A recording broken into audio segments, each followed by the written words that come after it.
Get ready for the trip of a lifetime. This is the series that brings you the most incredible and downright shocking holiday behaviour. Capturing stupid antics on smartphones. With a camera in every tourist's pocket, we're getting into the action like never before. Raw, real, and uncensored. This is the world's wildest holidays. Coming up, tremendous stupidity. There was a shotgun, a beer for every jump. I remember my 7th beer. Plane crazy. We're on board with flight disasters. This is frightening. This is a crash landing. I mean, it's chaos. And we dive in with terrors of the deep. Come so close, you can see the scars, you can see the teeth, you can see inside its mouth.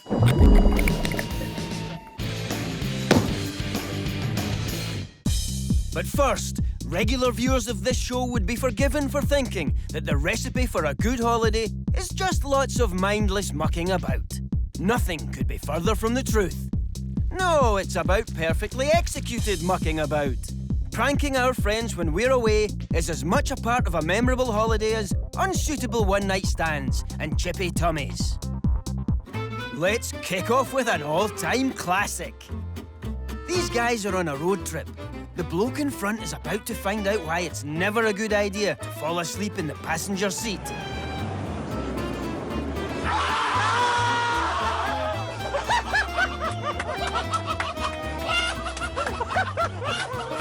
The car may not have had an accident, but I think that bloke did.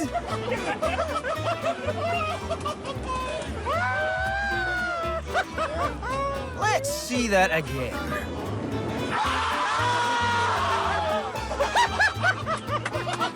The guy got his own back later, though. He caught up in his sleep when it was his turn to drive. Now for another car journey prank with a twist. Well, lots of twists, actually. Strawberry ones. Let's hope he's not diabetic. Try explaining that in the holiday insurance form. Yeah, he choked to death on 17 quid's worth of chewy sweets. Here's another prank you might want to play on a complete stranger on holiday. First, you ensure that his arms are tucked into his shirt. Then make sure that his back is straight and his feet are a shoulder width apart. Then, and this is the most important part, send the kids to the bar for a Coke and some cheesy chips. That poor bloke could end up in prison for flashing. I bet he'd pull his pants up quicker there.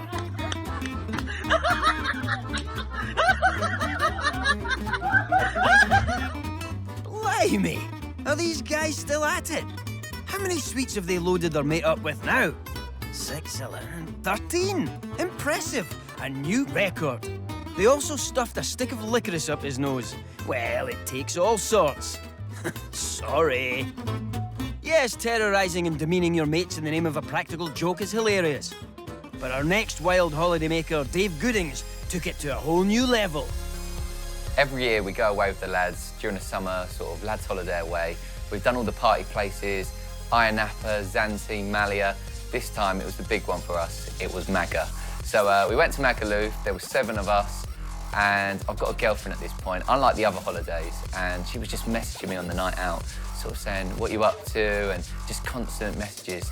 So we came up with a genius idea where one of the guys held up a sheet behind my head and I sent a Snapchat message with a picture saying just chilling back at the hotel, having a quiet night in. She fell for it, but little did she know I was out partying until 4 in the morning. But unfortunately it went viral to over 30 million people. And even Geordie Shore, Scotty T shared it, DJ Tom Zanetti shared it. It just went viral and it spiraled out of control. Considering the amount of bed hopping that goes on in Magaluf, I'd say quite a lot of them stand a good chance of going viral. Dave turned into an instant celebrity while still on holiday, with strangers buying him shots. I started to get recognised on the strip. I was branded the legend of Magaluf, people coming up to me buying drinks, and it felt really good. But when I got back home into the UK, I actually had to face the girlfriend, and we had to have a little talk. It took her a while to get over because she thought I'd lied to her, so I'd gone behind her back. In fairness, Dave, she thought you lied to her because you, lied to her. Still, you got away with it, presumably free to make a fool of her again in the future. She won't be letting me go away on a lad's holiday again unless we come up with a really good idea to trick her. Guys pranking their girls on holiday seems to be a staple of a less than romantic trip. The girl here no doubt hoping that this will finally be the getaway where he surprises her. He did, just not as she'd hoped. That was an iPhone, short for I'm going to kill you. But when it comes to meticulously planning a holiday prank guaranteed to upset a girlfriend, this guy went the extra mile. A couple of days ago, I surprised Kate with this little secret getaway for the two of us. Basically, it's Kate's birthday in about a month from now, so I thought it'd be really cool if I could surprise her with this little holiday that she knows nothing about. The only thing is that this is a prank. Hilarious. What a catch. Hey, ladies? Today, Kate and I thought it'd be really cool to take you guys on a little adventure that we're going on. So basically, I've surprised Kate for her birthday with a little sort of vacation, just a small one, and we thought it'd be really cool if you guys came along with us. Hope you enjoy the trip. So, any sneaking suspicions on where we're going? No, I don't know why you're not telling me though. So, he's made his girlfriend pack, travel to the airport and go through security, just so he can see her face drop when he tells her it's all for nothing. And they say romance is dead. I'm feeling quite guilty. This is really bad. Kate is buying magazines for the flight. She'd be better off with a magazine for an Uzi after this. Hey, Kate. I have something to admit. So, after the elaborate and carefully orchestrated setup, it's finally time to deliver the unpleasant punchline. We're not going anywhere. It's just a prank. Like, it's a joke. Are you being for real? Are you actually kidding? We came all the way here. So I packed a bag. Ah, you say you've packed a bag. Great. Well, you can just leave him then. Can you show me the boarding pass? There's no boarding pass. What a jerk. Kate. There'll be no boarding pass for you, mate, for a while. Oh my gosh. All things considered, she's taking this remarkably well.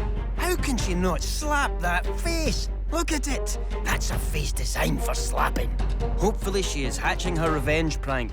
Possibly a trip back to their airport where just a few carefully chosen words with security will ensure her boyfriend receives a deep and thorough cavity search.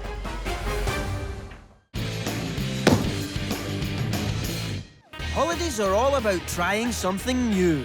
This young lady is dipping her toe into some water sports. But what happens next? Let's have a look and find out. Jet skis can be a little daunting if you've never done it before.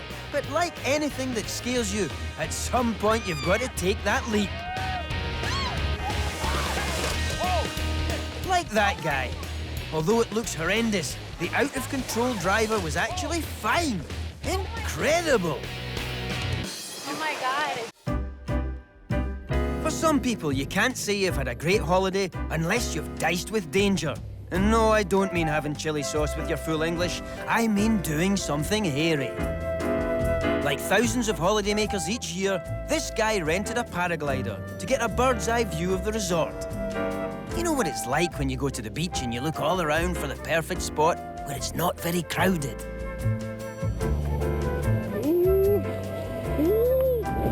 Oops, I think someone's already bagged that spot. Don't you just hate it when people drop in unannounced?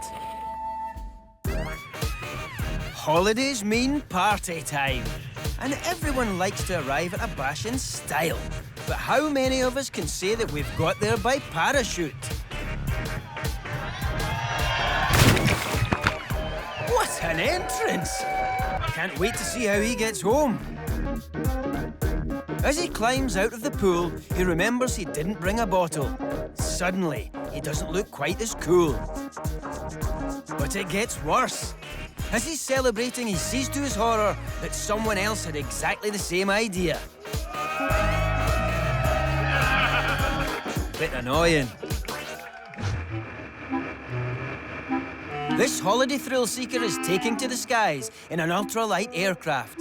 But after less than a minute in the air, something very unexpected happens. Something potentially catastrophic.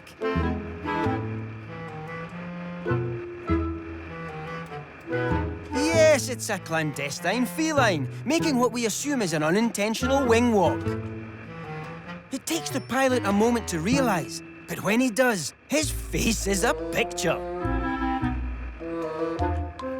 Yes, that is a cat on the wing of your plane at 2,000 feet. How did that get missed in his pre-flight checks? I don't want to alarm you, madam, but it would appear we have a cat on the wing, clinging on for dear life. Madam? She's not looking. Why is she not looking? I'm sure the scenery from up there is stunning, but surely this plucky puss, risking life and limb, deserves an upward glance. The courageous kitty clings on by the tips of his claws as the pilot turns them back towards the landing strip. Finally, the holidaymaker spots they have a fluffy stowaway. She doesn't seem anywhere near as impressed as you might expect. Maybe there's a cat on the other wing, spinning plates and meowing the French national anthem. This does not seem like a scaredy cat. He seems remarkably cool and collected, considering he was just a whisker from death. If anything, he looks a bit annoyed, and who can blame him? That was never the advertised 20 minutes. They get on the ground safely, and he disappears after this fur-raising experience. The woman gets to cross one off the bucket list, and the moggy gets to cross one off his life list. Only 8 more left.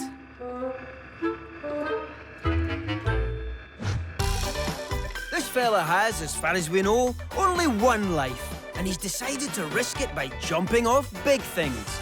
He's climbed up this bridge with a bag full of rocks. No, he's not planning on doing himself in. Not intentionally, anyway. He's just having some danger-baiting fun. He's using an old daredevil trick of throwing some rocks down to see how deep the water is and how long the drop will be.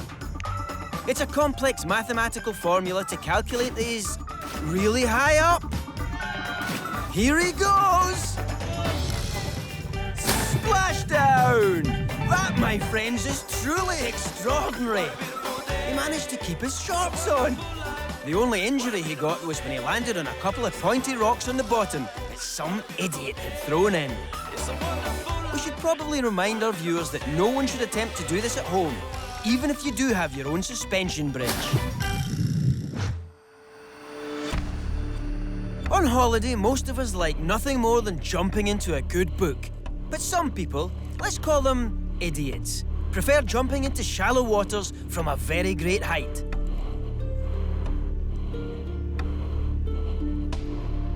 These silly youngsters are a little too concerned with YouTube hits. But if he doesn't review his life choices, then some jagged rocks or a pavement may be the last hit that he can expect. Here he goes! He's gonna hit! He's gonna... Oh! Watch this back and think, how the hell did I get away with that? Yes, he came a little too close there, and I think he knew it too.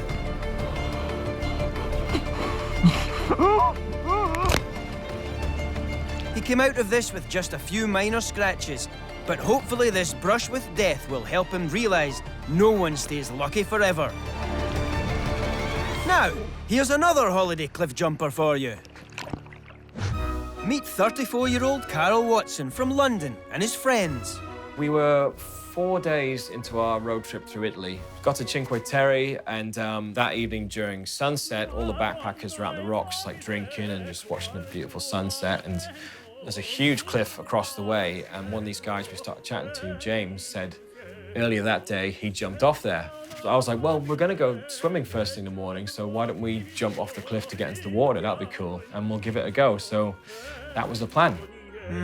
Sounds like a bit of an iffy plan if you ask me, Carl. decided the best way to wake up was jumping off that cliff in the water. So we got up at 8, met James down there, and I was feeling all right, I was feeling okay, and then as soon as we actually walked up on the cliff, you know, it suddenly looked way higher from up there. Yeah, that's generally how cliffs work, mate. You might be scared beforehand, but you just have to go for it and jump and trust that it'll be all right. You don't technically have to go for it, Carl. I was like, come on, you can do it. What's the worst that can happen? Death. Maybe death is the worst thing that can happen. James here, he's done it before. He's going to show us how it's done. Yeah. Is it all right? Is it scary? Yeah, it's terrifying, actually. Okay. James went first to show me how to do it. He did it fine. Now it's Carlos's turn. Yep. Yeah, threw myself off. And the worst part of the whole experience really was this split second where I thought I hadn't jumped far enough and I was going to hit the rocks and die. That was sort of the bit where I was just like, ah! And, you know, literal sort of life flashing before your eyes kind of moment. Cleared the rocks by miles, but because I was like scared of hitting the rocks, I was just kind of going, ah, on the way down. And so my arms weren't tucked in as you're supposed to do it. My arm was out like that, and just it hit the water, and just that impact popped it out. It's your own fault, mate. No one twisted your arm. Sorry, bad choice of words. The moment I had impact was just like, wait a minute, this hasn't gone right. Something's wrong here. Hang on a minute, that's not where it should be. That sounds terribly painful, but it wasn't all bad news. I bit my lip when I hit the water as well, so there's a really cool shot of me, blood dripping down my face. That's probably the only bit where I look cool in this whole clip. Cool! I think we'll be the judge of that. Anyway, as Carl's pain intensified, it was time to call for help. So then it was like, okay, we've got to call an ambulance now. The longer your shoulder is out, the more it starts to hurt. And so sitting there waiting for the ambulance, like the pain was just building up. Had no painkillers, no nothing. But the ambulance eventually came, and bless them, those Italian paramedics don't do things by half. They slap a neck brace on him, strap him to a stretcher, and floor it to the hospital. Finally saw by a specialist, and he just popped it back in. Oh, it was fine. Lots of bother over nothing. Mind you, very inconvenient while on holiday, I can imagine. I had to wear the sling for 2 weeks, and so we had another 6 days of the holiday, and it basically meant, yeah, my friends had to help me out with all kind of manner of tasks during the holiday, like tie my shoelaces, putting sun cream on. When you can't go to the toilet on your own, you really find out who your friends are. And naturally, Carl would never do anything that would risk something like that happening on holiday ever again, would he? A few months after this, I was in Australia skydiving and put my arms out, and I must have just done it at a slight wrong angle because the wind just went and took my arm out again. Yeah, back on with that holiday with another, you know, with my arm in a sling for the rest of the trip. Brilliant. Good luck getting holiday insurance for your next trip after we show this on television. Tell me when! Climbing this huge tree is Kyle Ponciano. After landing his dream job, he and a bunch of friends decided to celebrate by taking off for a few days on an adventure holiday. I went up to, we call it Naked Falls. Dugan Falls is the closest like official spot to it, and it's up in Washougal, Washington. So we went up with a cooler full of beers, ready to rock. Oh, you're ready to rock, are you? Are you ready to hit some rocks? Because that's what combining beer and tree diving gets you. Oh, sorry, spoiler. Oh, come on. You know what's about to happen. You can climb up across the waterfall, up a cliff, and it's about a 30-foot drop from there, and that's where most of the people jump. And then on top of there, there's the tree, and there's one peg in the tree to get you started, to get up onto the branches, and then after that, it's, you know, you're just free climbing a tree at that point, and that's where I got myself into trouble. I think that was my 7th jump, if I'm not mistaken, and it was a shotgun, a beer for every jump, and that was, I remember, my 7th beer. Oh, he's already done it 7 times. Should be nice and easy then, like falling off a log. I looked down to try to spot my landing because I just didn't feel good about it. I was just trying to get out of there. Well, he certainly got out of there. Ouch! I don't think the branch is the only thing that snapped here. You know, that was just split second. You know, I not a lot of thinking going on during that time, except for, holy cow, this might be it. Yeah, it also seems like there wasn't a lot of thinking going on when you decided to climb a tree after 7 beers. I remember hitting the rocks, hearing that splat of almost, it sounded like someone got slapped almost. Well, yeah. Your spine slapped against the cliff face. I'm pretty sure that's where the mysterious slapping sound came from. I remember being underwater and it being really quiet. No need to be alarmed, Kyle. Everyone has difficulty hearing underwater. Once they got me out of the water, I was kind of just in a little pool of water, sitting, and it's all rural area out there, so it's volunteer firefighters. So it took them 45 minutes just to get to me.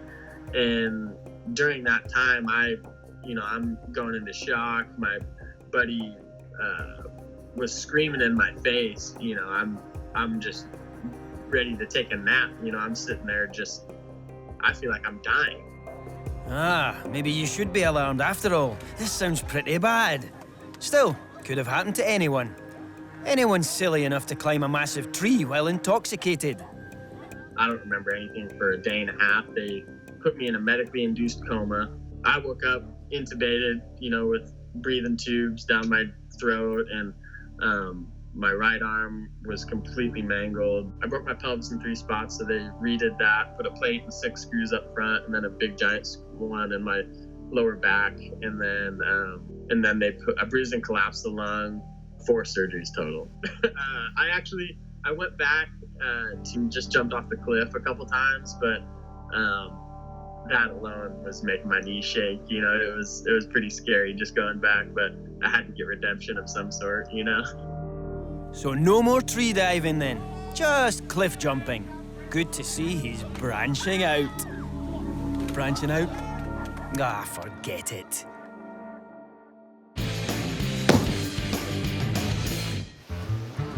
Dolphins. Personal contact with these beautiful and majestic creatures can make a holiday experience you'll treasure for a lifetime. Take a look at these frolicking dolphins in the wild and tell us what happens next. Let's find out, shall we? Hang about. Where did he come from? Crikey, that bottlenose has got a lot of bottle. Stitch that. You know, dolphins aren't actually fish. No, they're classified by scientists as bloody annoying. Fact. Google it. They may be troublemakers, but dolphins aren't exactly terrifying. So we have 2 challengers for you now, each with their own story of a confrontation with a creature of the deep. But whose tale of survival on the seas is the scariest? First up is James Taylor, who was out paddleboarding on holiday with his wife. So what happened was I walked down to the beach with my paddleboard, and I saw something that looked a little bit strange out in the back line. At first I thought it was a piece of kelp, and I was like, no, it doesn't really look like kelp. And I thought maybe it's a big plastic bag or something. But it wasn't kelp or a plastic bag. It would be very difficult to build a scary story around either of those things. So I paddled out and I just thought I'd go and have a look to see what it was. And then when I got there, I found this huge squid.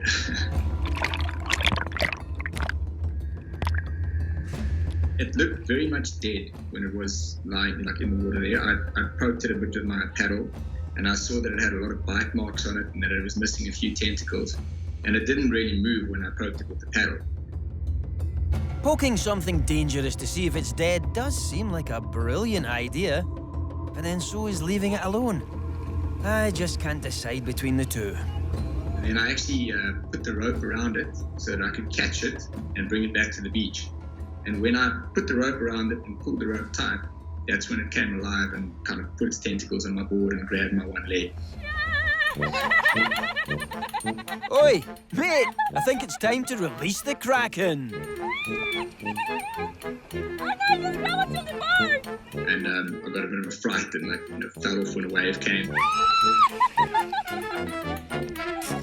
Disturbing scenes, but to be honest, James's wife sounds delighted at the thought of calamari for tea. I don't know if you've ever had an octopus around your hand, or those suckers suck quite hard onto you. But I felt like a little bit of a needly sensation, like something had bit me nearly. And I thought, oh, that's a bit weird, it's off and whatever. And then when I looked under my leg a little while later, it was all bleeding. Blood in the water? With deadly sea creatures sniffing about? This sounds serious.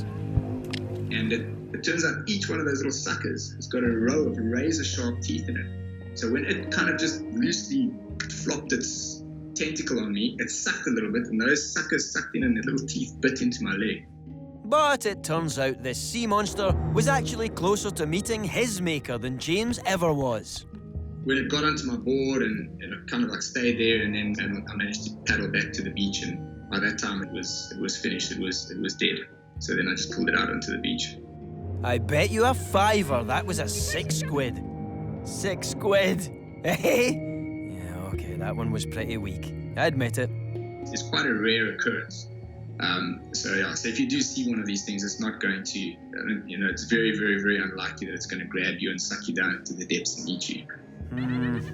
As scary stories go, the jury is still out on that one. Let's have our next challenger. Meet Greg Ambrose. He went on a relaxing holiday to South Africa where he was locked in an iron cage, submerged underwater, and waited for a shark to attack. When I was looking into it, I assumed that you'd get scuba gear, you'd sit down and you'd be in the cage, nice and safe the whole time, probably with someone looking out for you. But the way it works is actually there is a cage hanging off the side of the boat. And they essentially open the lid of the cage, they lift off the lid of the cage, you just climb over the boat and jump into it. Sounds great! What could possibly go wrong? And when the person on the boat sees a shark, they shout to let you know, you just pull yourself down, and then you're staring through what is really an uncomfortably large hole, feeling really ill-equipped and out of your element, hoping and waiting to see a shark come up. As it turned out, they didn't have long to wait.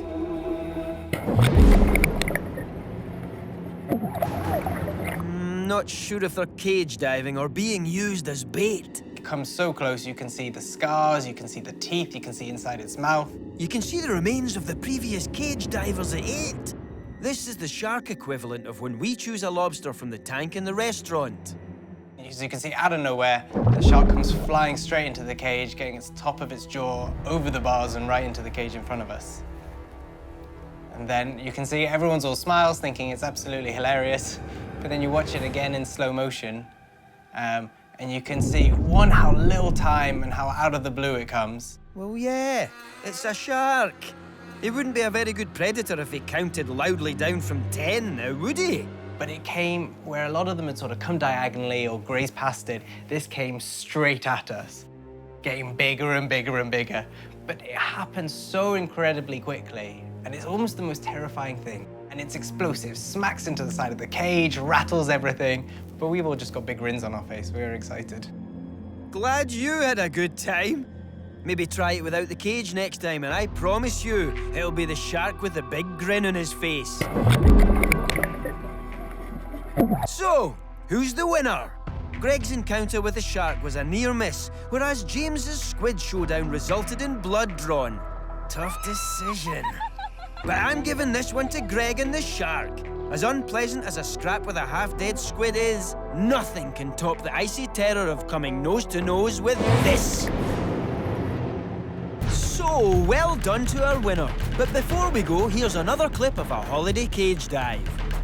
Big business, this shark tourism, apparently. But to be honest with you, I don't know much about it. Oh my God. I say that, but the one thing I do know is that the shark is generally supposed to be on the outside of the cage.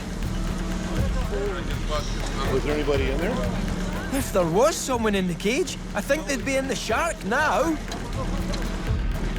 Oh no, there he is. I guess that shark decided to skip lunch after all. Jeez. It seems the real victim here is the next bloke who rents that wetsuit.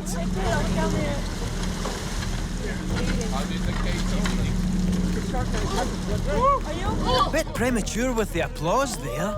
After all, 3 tourists went into the cage. Just kidding. Are you okay? course, our vacation starts before we even reach our destination. First, we've got the small business of the flight there to consider, and that's not without its dangers. On holiday, we all know the risks of being burned in the sun, but what about the risks of being burned in the plane? And if you look out of the left window, you'll see an explosion where I've crashed into a power cable.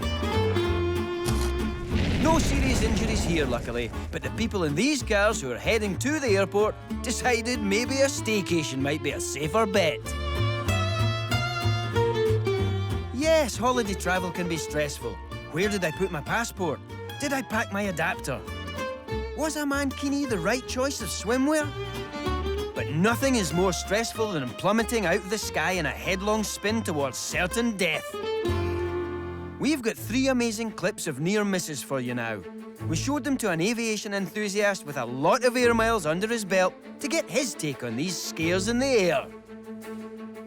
First up, Southwest Flight 1380 from New York to Dallas, which was forced to make an emergency landing after one of the Boeing 737's engines exploded, causing a window to blow out and killing a female passenger.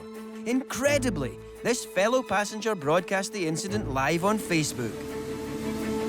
I think, you know, this Southwest Air incident proves the psychology behind the fact that passengers really just don't listen to the safety demo before departure. I mean, so immediately, you know that he's not 100% concentrating on this emergency situation because, you know, he's holding his laptop in one hand, he's got his phone in the other, he's Facebook Living. The mask is on incorrectly, and for me, that's the most worrying thing here, and it's on most passengers. The mask is only covering their mouth. What about their nose? Perhaps if his phone was off, he would realize that, but in 2018, I think where everything is caught on camera and they know, you know, if he gets on the ground safely, he'll be able to tweet it instantly, that seems to come as a priority more than ensuring that you can breathe. If you don't put your oxygen mask over your nose quickly, you get hypoxia. Not enough oxygen to the brain, making you dizzy and unable to think straight. Although in this case, I think that ship may have already sailed. They should be listening to the instructions of the crew who will be shouting instructions. They should be planning their exit route for when the aircraft is on the ground, perhaps counting how many rows. You know, this is serious stuff. So the cabin pressure is dropping, the plane is making an emergency landing, but I'd imagine these passengers were more worried about the dodgy Wi-Fi connection. They're not panicking at all. I mean, it looks quite organised in the cabin. These passengers are remarkably calm. I wonder if it's just oxygen they're pumping through that mask. But for those of you who prefer your passengers to be more hysterical in a terrifying emergency situation, this lot will not disappoint. Let's go! Fucking go, you motherfucker! This is an American Airlines flight that experienced an engine failure shortly before takeoff. The plane is on fire, so while the cabin crew evacuate the passengers evacuate their bowels. What was quite dramatic here is that the engine that actually failed, everything went up in flames pretty fast.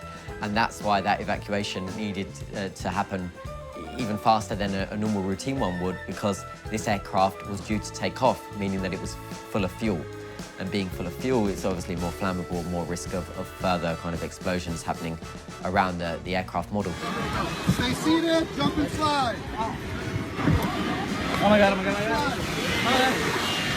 And what's interesting here is that many people think that the flight attendants or the cabin crew are freaking out in this scenario by shouting commands, jump and slide, jump and slide. And actually during their training, you know, they're told to yell as loud as they can the same repetitive instruction.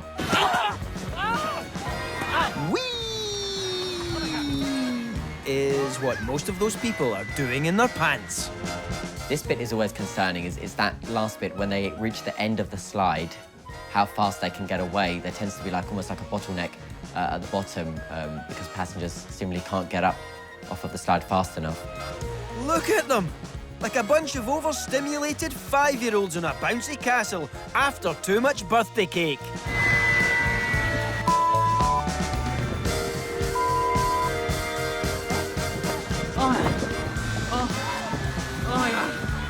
And there we go, straight on their phones next to a burning aircraft that they don't know if could go up in flames at any minute, presumably full of fuel.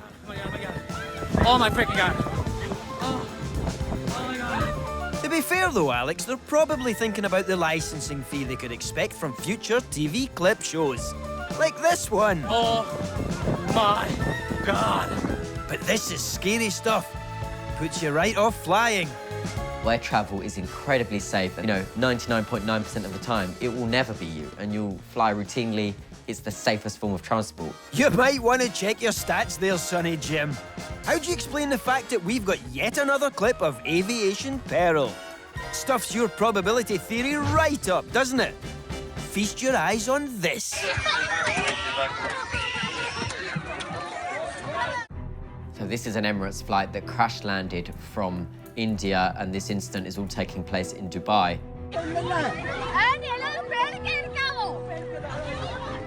I mean, this is frightening. This isn't even an emergency landing. This is a crash landing. The aircraft was totally written off after it, and the passengers are doing everything but making their way to the evacuation, to the doors, to the exit doors. They're blocking the aisles, they're taking their cabin bags, there's kids being passed about.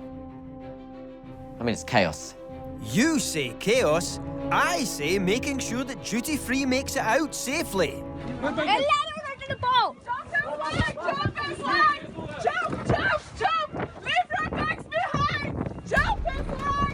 The crew are, at this point, are shouting to passengers to leave their luggage and to make their way to the exits. Ultimately, I think the passengers don't even realise the state of this aircraft. This isn't an emergency landing. This is an aircraft that is on fire. Leave everything, leave the bag, jump and slide. We're back left. Leave everything, please jump and slide. And their priority is getting the bags. I mean, it's mad. Mad? In my book, mad would be leaving behind 400 Rothmans and 2 litres of Gordons. This, for me, I think is one of the scariest piece of footage that I've seen from a crash, purely on the chaotic nature of the cabin. Chaotic nature of the cabin? You ain't seen nothing yet. Scandal in the air comes in all different shapes and sizes. These two strangers got up close and personal in their seats on a flight from Manchester to Ibiza in front of other passengers, including White Isle bar rep Kieran Williams, who filmed it all on his camera phone. To film something like that, obviously, you've got to keep your composure because there's a lot of people watching you. I don't think they're watching you, to be honest, mate. Obviously, I kept my phone to the side. I look like a bit of an idiot, to be honest with you. Again, I think most people are looking at the other idiots. And this really was a dumb thing to do. But at 35,000 feet on a flight to Ibiza, the air is thinner and the people are thicker. That bit, she kind of stops because there's flight attendants walking by. She stops for the flight attendant. Well, she wouldn't want to be thought of as an exhibitionist, I suppose. That said, they haven't even closed the window blind. Anyone could see what they're up to. And if you're not sure by this point what that is, let's just say it's not just this guy's seat rest in the upright position. This clip went viral, and the woman later claimed that she was only giving the guy a lap dance. But I'm not buying it. I mean, do you know how much a sandwich costs in a budget airline? No way could anyone afford one of their lap dances.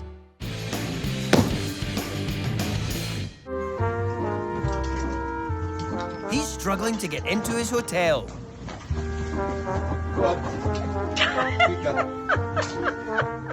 Normally, when someone delivers luggage, I give them a tip. And my tip for this guy would be to use the other door.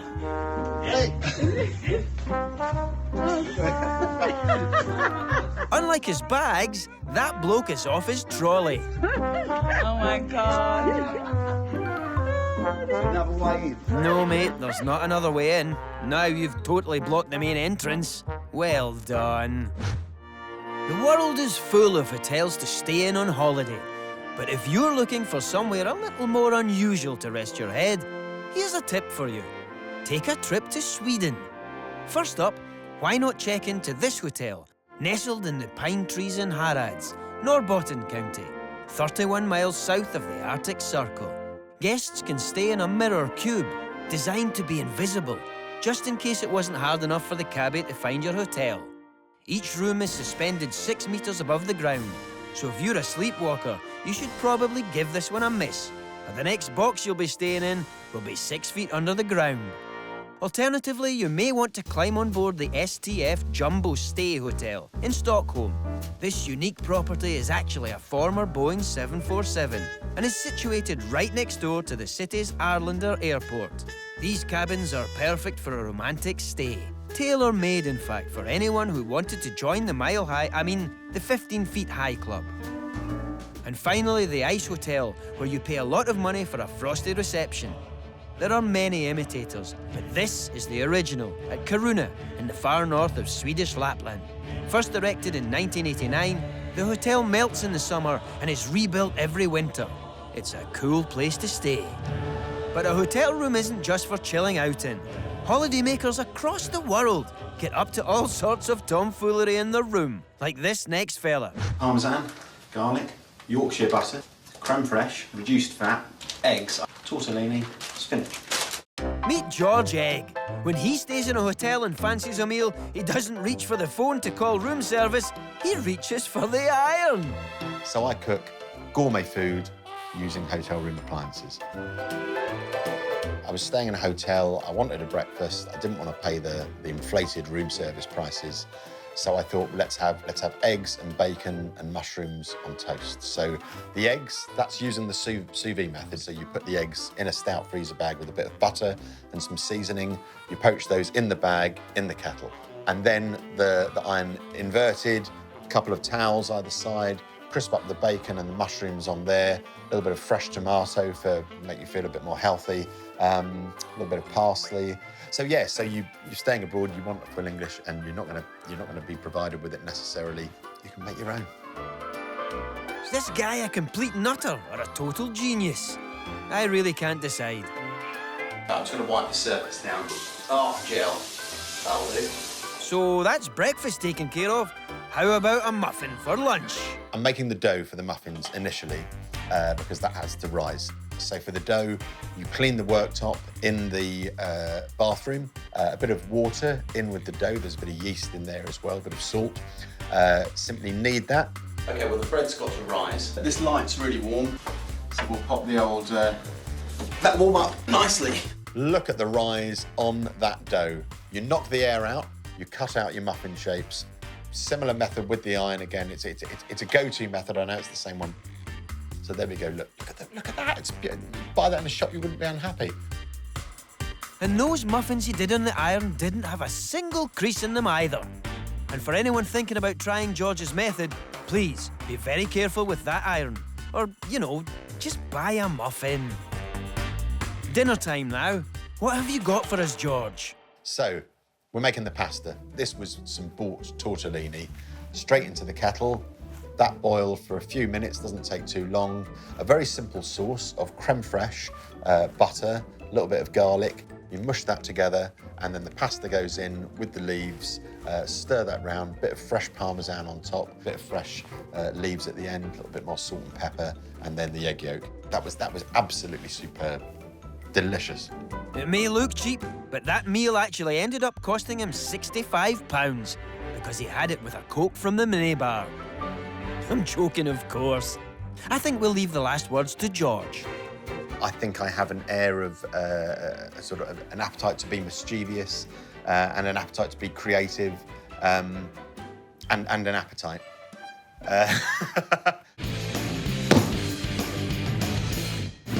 That's it, I'm afraid, but come back soon for more people using smartphones to film dumb antics on the world's wildest holidays. Perfect.